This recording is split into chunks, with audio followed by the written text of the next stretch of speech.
છોટાઉદેપુરમાં શાળા પ્રવેશ મહોત્સવના મંચ પરથી અધિકારીનો મોટો ઘટસ્ફોટ જોવા મળ્યો। છોટાઉદેપુરના આદિવાસી વિસ્તારમાં સવારથી દારૂ પીવાતો હોવાનો દાવો કરાયો છે। નસવાડીના સેંગપુર ગામે પ્રવેશ મહોત્સવ દરમિયાન નિવેદનથી ખળભળાટ મચ્યો। ડીસીએફ રિસર્ચ ડિવિઝન ગાંધીનગરથી આવ્યા હતા ડોક્ટર ગંગા શરણસિંહ। પ્રવેશોત્સવ કાર્યક્રમમાં વાલીઓની દારૂની લત અંગે ચિંતા વ્યક્ત કરવામાં આવી। કુપોષિત બાળકોની સ્થિતિનો ઉલ્લેખ કરીને વાલીઓને સલાહ આપવામાં આવી। પિતા દારૂ પીવે તો તેમને પપ્પા નહીં બોલાવવાનું બાળકોને જણાવ્યું હતું।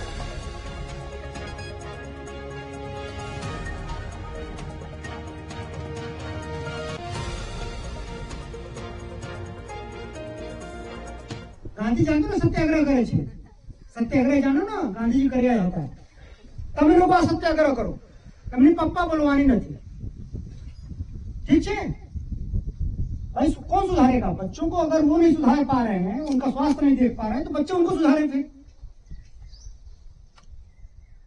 पप्पा बोलवाना बंद करो अમને કે જ્યારે સુધી તમે છોડશો નહીં ત્યારે સુધી તમે મારા પપ્પા નહીં, ठीक है बेटा? जो कुपोषित है उनके पप्पा जरूर मावा खाते होंगे या दारू पीते होंगे। ये बॉर्डर का इलाका मुझे पता है, इस इलाके में दारू लोग बहुत पीते हैं और सुबह सुबह नाश्ता करके नहीं आते, सुबह सुबह दारू पी के चलते हैं। जब नाश्ता नहीं करोगे सुबह, खाली पेट दारू पेट में जाएगा तो पेट की आंतड़ियां जल जाएंगी। इसलिए दारू पीने वाले लोग साथ में कुछ खाते भी हैं। સંવાદદાતા રાજેશ ફોન લાઈન પર જોડાયા છે। રાજેશ, છોટાઉદેપુરમાં શાળા પ્રવેશ મહોત્સવના મંચ પરથી અધિકારીએ આ બાબત છે તે લોકોને કહેવી પડી। ગામમાં દારૂ લોકો પીને આવ્યા હોય તે પ્રકારની સ્થિતિ જોવા મળી। રાજેશ જી નેહા, વાત કરવામાં આવે તો હાલ છોટાઉદેપુર જિલ્લામાં શાળા પ્રવેશોત્સવ ચાલી રહ્યો છે। તો જે નસવાડી તાલુકાનું સેંગપુર છે, સેંગપુરથી ગાંધીનગરથી આવેલા એક ઉચ્ચ અધિકારીએ ગઈકાલે નિવેદન આપ્યું હતું કે આદિવાસી સમાજના લોકો સવારમાં ચા પીવાની જગ્યાએ દારૂ પીવે છે અને આ દારૂ પીવાના નિવેદનને લઈને હાલ તો રાજકીય ચર્ચાઓ પણ જોર પકડ્યું છે। અને આ જે અધિકારીએ નિવેદન આપ્યું છે કે શાળાના બાળકોના પ્રવેશોત્સવમાં એમને નિવેદન આપ્યું છે કે આદિવાસી સમાજના જે લોકો છે એ દારૂ પીવે છે અને દારૂ પીવાનો જે નિવેદન છે તો સરકારી અધિકારી જો દારૂ પીવાય છે એવું નિવેદન આપે છે ને એક તરફ ગુજરાતમાં દારૂ પર પાબંદી છે, તો અનેક સવાલો જે છે એ હાલ ઉભા થયા છે। જી નેહા, બિલકુલ રાજેશ, જાણકારી બદલ આભાર। તો જ પ્રકારે હવે આ સમગ્ર ઘટના સામે આવી છે કે જ્યાં ગાંધીનગરથી આવેલા એક અધિકારીએ છોટાઉદેપુરમાં આવીને લોકોને આ વાત કહેવી પડી, કારણ કે શાળા મહોત્સવ ચાલી રહ્યો હતો ને તે જ દરમિયાન તેમનું આ નિવેદન છે તે સામે આવ્યું છે। મહોત્સવ પ્રવેશ મહોત્સવના મંચ પરથી તેમને આ નિવેદન સામે આપ્યું છે। આદિવાસી વિસ્તારમાં સવારથી જ દારૂ પીવાતો હોવાનો તેમને દાવો કર્યો છે।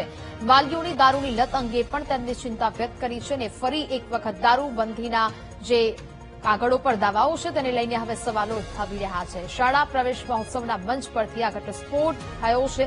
ડીસીએફ રિસર્ચ ડિવિઝન ગાંધીનગરથી આવ્યા હતા અને તેમના દ્વારા જાહેર મંચ પરથી આ નિવેદન આપવું પડ્યું। પ્રવેશોત્સવ કાર્યક્રમમાં વાલીઓની દારૂની લત અંગે ચિંતા છે તે વ્યક્ત કરવામાં આવી છે। કુપોષિત બાળકોની સ્થિતિનો ઉલ્લેખ કરીને વાલીઓને સલાહ આપવામાં આવી। પિતા દારૂ પીવે તો તેમને પપ્પા નહીં બોલાવવાનું બાળકોને જણાવ્યું છે।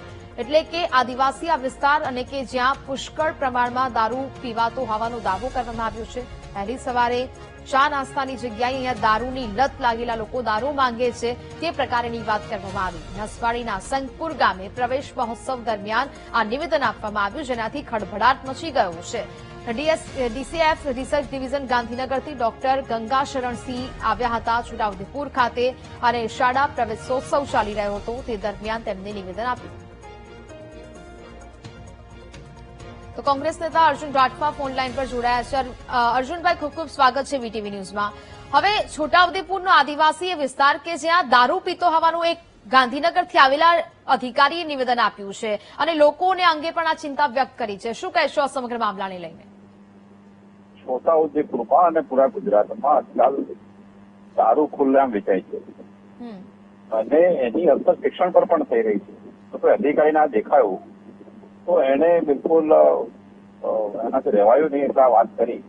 ખરેખર તો સરકાર માટે શરમજનક વાત છે કે આદિવાસી વિસ્તારોમાં દારૂ બેફામ વેચાય છે અને આદિવાસી વિસ્તારનું શિક્ષણ બિલકુલ ડોક્ટર ધવલ પટેલે જે કીધું હતું એ પ્રકારનું સળેલું શિક્ષણ આપે છે અને દારૂ પીવડાવાય છે। મને લાગે છે કે આ સરકારની દેખરેખ હેઠળ ગૃહ મંત્રાલય હર્ષ સંઘવીની દેખરેખ હેઠળ ચાલે છે અને આ ગુજરાતની હકીકત છે અને સંવેદનશીલ છે.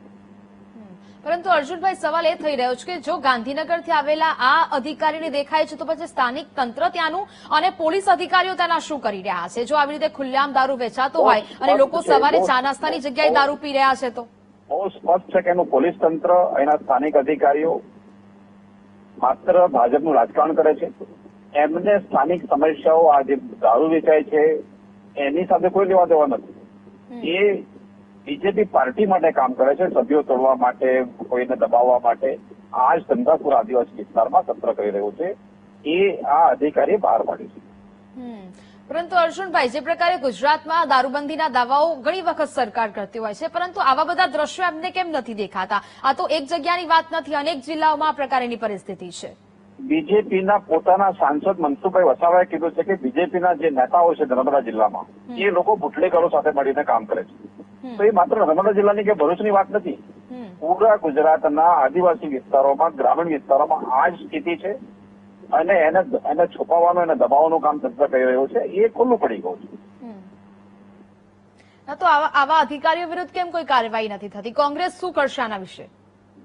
કોંગ્રેસ અવારનવાર આ મુદ્દા ઉપર રજૂઆતો કરી છે, આવેદનો આપ્યા છે, પણ સરકારનું તંત્ર, એની પોલીસ એના માટે કોઈ જ કામ કરી નથી રહી. ઉલટાનું જે લોકો રજૂઆતો કરે છે એમને કઈ રીતના દબાવી દેવા, એમની સાથે જનારાઓને કેવી રીતના દબાવી દેવા, આ જ કામ તંત્ર અને પોલીસ કરી રહ્યું છે. ઓકે અર્જુનભાઈ, બીટીવી ન્યૂઝ સાથે વાતચીત કરી તે બદલ આપનો આભાર. એટલે કે હવે આ સમગ્ર મામલો છે તે ગરમાયો છે. આદિવાસી જિલ્લા છોટાઉદેપુર જિલ્લામાંથી આ દ્રશ્યો સામે આવે કે જ્યાં ગાંધીનગરથી આવેલા એક અધિકારીએ જાહેર મંચ પરથી આ પ્રકારે દારૂને લઈને ચિંતા છે તે વ્યક્ત કરી છે. સાથે હવે કોંગ્રેસ નેતા સાથે પણ વાતચીત કરવાનો પ્રયત્ન કર્યો, તેમને સરકાર પર આકરા પ્રહારો કર્યા.